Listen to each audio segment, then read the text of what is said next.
How did Michael Faraday make electricity with magnets? And hey, how does anyone make electricity with magnets? And what does that have to do with the creation of the idea of magnetic fields? Well, watch this video and find out. Ready? Let's go. Electricity, electricity, electricity, electricity. In 1826, an English scientist named Michael Faraday read that another Englishman named William Sturgeon had made a pretty strong magnet by wrapping wire around an iron bar and putting current in the wire. Because electricity makes the bar act like a magnet, Sturgeon's creation is logically called an electromagnet. Sturgeon had used an iron bar that was covered in lacquer and bare wire. Because of this, he had to be careful that the wires didn't touch, or the electricity would just short circuit across the wires instead of through them. Faraday had a little 6-inch iron ring that wasn't coated. He decided to wrap the wires with cloth to insulate them instead of coating the iron ring. In this way, he could wrap the wires very closely together and make a much stronger electromagnet. Because his iron was a ring, Faraday wrapped two separate coils, one for the left side of the ring and one for the right. It looks like a strange artifact from a mummy's crypt. Faraday used to keep this ring in his pocket while he did other research. He was sure it would be useful somehow, he just didn't know how. Then in August of 1831, he took a professional risk. Faraday quit his government research job that he hated and decided to branch out on his own.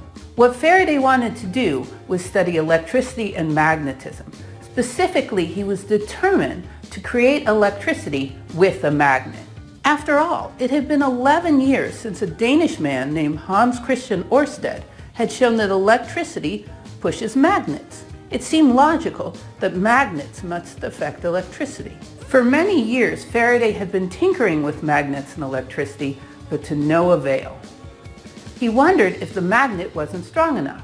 For that reason, Faraday took out his little ring from his pocket. He decided to use one side of the ring as his magnet and the other side as his tester to see if he could create current without directly connecting to a battery.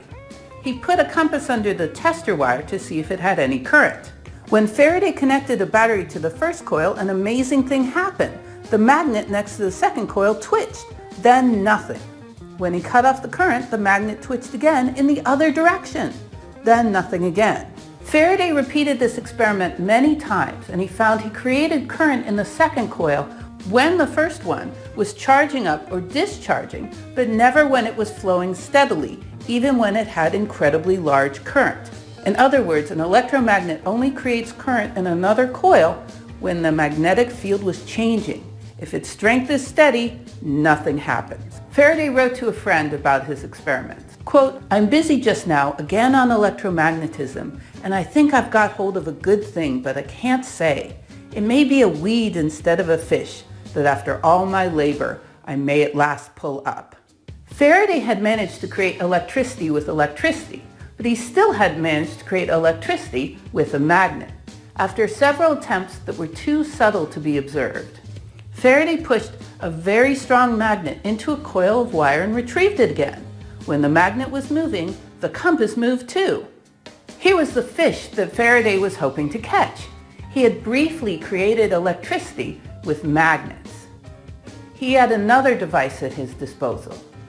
The Royal Institution, where Faraday worked, had a giant magnet, actually 437 magnets stuck together, that Faraday could play with. Faraday placed an iron bar on this great magnet, thereby making the iron bar a magnet too. When he moved the coil towards and away from the bar, it created current in the coil. However, even with this very strong magnet, no current was detected when the coil was still. Let's review Faraday's discoveries. He had created current in a wire if he moved the coil towards or away from a strong magnet, if he moved the magnet towards or away from a coil of wire, or if he increased or decreased the magnetism of an electromagnet near a coil of wire. Faraday needed a way to describe this new phenomenon. He was a visual thinker with no math skills, so he began imagining magnetic curves emanating from bar magnets, current-carrying wires, and electromagnets. For centuries, people had noticed that if you sprinkle iron filings around a bar magnet, it creates patterns. Faraday said that the iron filings were lining up with these, quote, lines of magnetic forces that were always present around the magnets and around current-carrying wire. The iron filings just made them visible. In this way, Faraday came up with the idea of magnetic fields way back in 1831. Faraday said that current was created or induced when the lines of magnetic force were broken or cut by the coil of wire. Think about pushing the bar magnet into a coil of wire. As you push the magnetic field lines pass through the coil and induce current. Faraday felt it was this disturbance of the force, not to get too Star Wars about it, that created the current in the coil. Strangely enough, that is the theory we believe today. Faraday realized that the current he produced was in spurts. He wondered if he could make continuous current like a battery does. In this quest, he was helped by something called Arago's disc. See, 9 years earlier, a swashbuckling Frenchman named Francois Arago had noticed that if a copper disc was rotated near a compass magnet, the compass magnet would turn too. Faraday decided that Arago's disc worked because moving the wheel moved parts of the wheel closer and further from the magnet, which induced current in the wheel. That induced current created a magnetic field that pushed the original magnet. Faraday decided to test his hypothesis with the giant magnet at his disposal. He added metal to his large magnet to make it into a U-shaped magnet. He then placed a copper disc so that it could spin between the poles and connected the disc with wires to a meter to measure the current. When he spun the wheel, the needle turned and stayed constant. Faraday had used motion to get constant current. In fact, he had invented the first electric generator. The scientific community was very impressed with his findings, and especially with his solution to the mystery of Arago's disc. Faraday himself felt particularly satisfied to have succeeded without using math, a subject he didn't know. Faraday published his work in 1832. It was so popular that the Prime Minister of England dropped by to see Faraday's generator firsthand. When the Prime Minister asked Faraday about its uses, Faraday supposedly replied, quote, "I know not, but I wager one day that the government will tax it." Although the generator Faraday made was useful for demonstrations, it wouldn't produce very much useful current.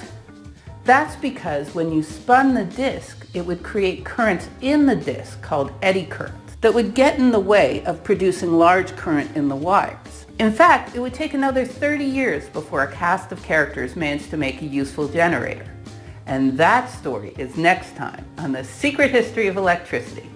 Thanks for watching my video. Please remember to give it a nice thumbs up. Have a good day.